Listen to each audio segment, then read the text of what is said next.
हज़रात मोहतरम स्टेज पर उलमाए किराम, जब पढ़ेंगे खुलकर इबादत क्या क्या हैं तो बातें समझ में आएंगी। तो ये पता होना चाहिए हमारे मुसलमानों को कि हम लोग तिरंगा झंडा लहराते हैं। तिरंगा झंडा ये भारत का झंडा है, हिंदू भाइयों का झंडा भगवा झंडा है। ये कलर ये भगवा है, यहाँ पे इसको जाफरानी कलर भी बोलते। इसी झंडे इसी कलर की वजह से तो झगड़ा हुआ। अभी कोई फिल्म रिलीज हुई होने वाली, उसमें मैडम पादुकोण जो हीरोइन है उसको ये कपड़ा पहनाया गया बिकिनी, तो झगड़ा हो गया। क्यों? हिंदू भाइयों का मजहबी झंडा है, मजहबी कलर है उनका धार्मिक कलर है। और हम मुसलमानों का धार्मिक कलर कौन सा? हम मुसलमानों का धार्मिक कलर बोला जाता है ये हरा रंग का। हरा रंग का मुसलमानों का धार्मिक कलर नहीं है। मुसलमानों का मजहबी कलर, इनका मजहबी झंडा वो झंडा है जो जमीयत उलमा हिंद का झंडा है, जिसमें सफ़ेद और ब्लैक रंग की पट्टी होती है। जमीयत उलमा हिंद का झंडा देख लीजिए, आपको मुसलमानों का मजहबी कलर एंड मजहबी झंडा नजर आ जाएगा। मजहबी कलर इस्लाम में पसंदीदा कलर वाइट कलर है, सफ़ेद है, चूंकि अल्लाह को यह कलर पसंद है, नेकी की अलामत है। जन्नतियों का लिबास सफ़ेद कलर का होगा, फरिश्तों का लिबास सफ़ेद कलर का होता है। अल्लाह के नबी सफ़ेद कलर को पसंद फरमाते थे, ये बात है। लेकिन इस्लाम का झंडा सफ़ेद एंड ब्लैक ये दोनों मिक्स करके बनाया गया। और भारत का झंडा तिरंगा झंडा है जो सबका है, और भगवा झंडा ये हिंदू भाइयों का है, सनातन धर्मियों का है। इसीलिए इस भगवे झंडे की बिकनी पहनकर पादुकोण ने गाना गाया, आधी न्यूड होकर आधी नंगी होकर। हम तो यही कहेंगे इस्लाम में इसकी कोई अहमियत और हैसियत नहीं है।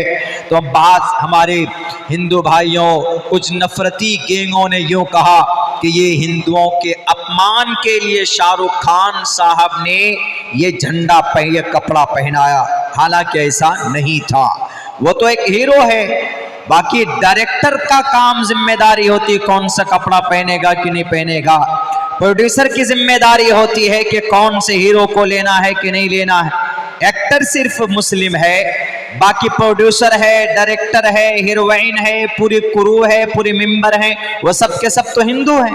उनको जाकर के पहले बोलना चाहिए था। बहरकैफ हम उधर नहीं जाना चाहते। बात आई तो हमने कह दिया तिरंगा के ऊपर। हम लोग 26 जनवरी को तिरंगा झंडा लहराते हैं।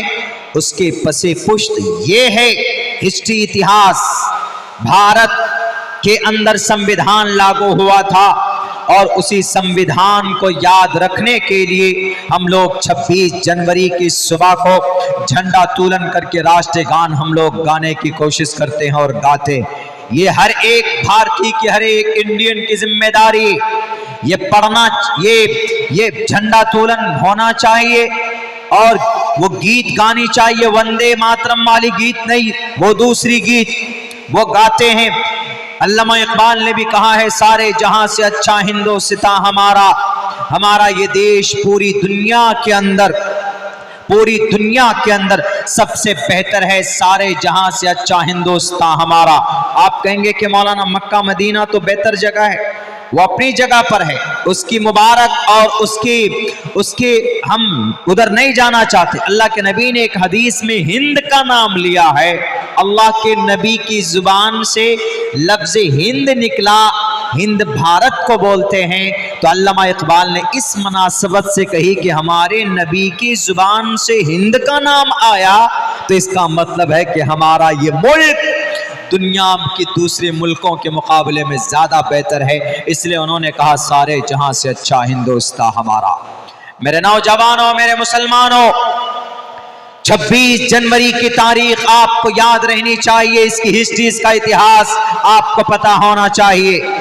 वरना आज नफरती लोग अगर उनका बस चले, अगर उनके पास ताकत का इस्तेमाल करने का मौका हो, ताकत है उनके पास, लेकिन संवैधानिक तौर पर वो इम्प्लीमेंट अप्लाई नहीं कर सकते।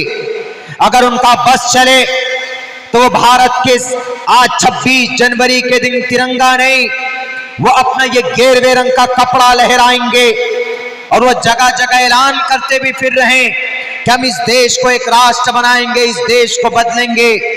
कभी नहीं हो सकता, इसलिए कि खून बहा है यहां पर। एक तरफ मुसलमान का खून बहा, दूसरे तरफ हिंदुओं का खून बहा, क्रिश्चियनों का खून बहा, तब जाकर 26 जनवरी जैसा पवित्र दिन और मुबारक दिन हमारे इस मुल्क को नसीब हुआ है। एक तरफ से सोचने वालों, तकरीबन 200 साल तक मेहनत मशक्कत की गई है देश को आजाद करने के लिए। तुम्हारे वक्ती तौर पर आज तुम गद्दी पर बैठे हो। 1755 से लड़ाई शुरू की थी नवाब सिराजुद्दौला ने मुर्शिदाबाद की धरती से।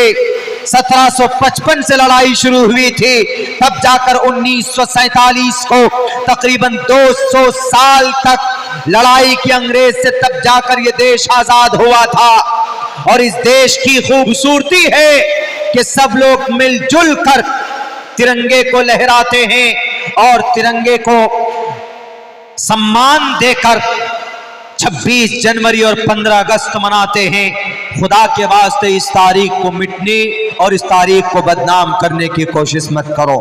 एक तो बात हो गई 26 जनवरी के ताल्लुक से, हम में से हर किसी को इसकी तारीख, इसका पसे मंज़ मालूम होना चाहिए, ताकि आपके सामने में कोई बोले तो आप उनको जवाब दे सके कि 26 जनवरी हम लोग इसीलिए मनाते हैं कि इस दिन भारत का कानून लागू किया गया था, भारत का संविधान बना था। आज़ादी के तकरीबन 3 साल बाद भारत का संविधान लागू हुआ। दूसरी बात मेरे भाइयों, मेरे साथियों, वो ये है गैब के ताल्लुक से। अल्लाह का कुरान कहता है कि इंसानों में से किसी को गैब की बात मालूम नहीं होती, यानी कल क्या होने वाला है हम में से कोई नहीं जानते। हम यहां आए स्टेज पर आपके जलसागाह में, हमको ये नहीं मालूम कि मेरी तकरीर कब होगी, क्यों? वो आने वाले वक्त की बात है।